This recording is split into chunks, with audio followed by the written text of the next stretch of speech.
Airbnb, en tant qu'acteur responsable, a décidé de mettre en place la limite automatique de la durée annuelle de location des logements dans le centre de Paris pour favoriser un tourisme responsable et durable, a indiqué un communiqué de la plateforme. La ville de Paris juge cette décision hallucinante. Cette nouvelle mesure sera mise en œuvre à partir de janvier 2018 dans les 4 premiers arrondissements de Paris, qui ont fait face à une pression touristique et commerciale, ainsi qu'à une pénurie de logements particulièrement forte depuis plusieurs décennies, bien avant l'arrivée d'Airbnb à Paris, ajoute Airbnb.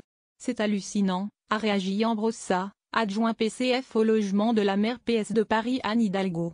Cela veut dire en creux qu'Airbnb n'appliquera pas la loi sur les 16 autres arrondissements, a-t-il dit à l'AFP. Afin que la loi soit respectée, je demande au gouvernement de publier le décret relatif aux sanctions pour les plateformes qui enfreignent la réglementation.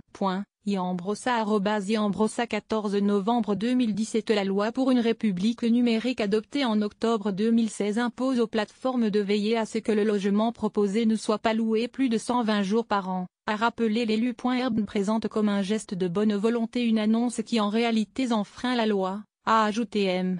Brossa, qui demande aux plateformes d'appliquer la loi sur l'ensemble du territoire parisien.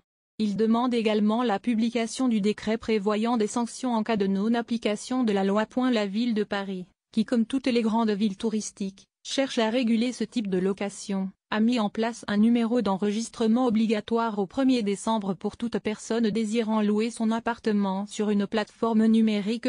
Quelques 100 000 annonces sont proposées à Paris, toutes plateformes confondues. Paris est pour Airbnb l'un des premiers marchés du monde avec 65 000 logements revendiqués. Partageur Twitter. Partageur envoyé.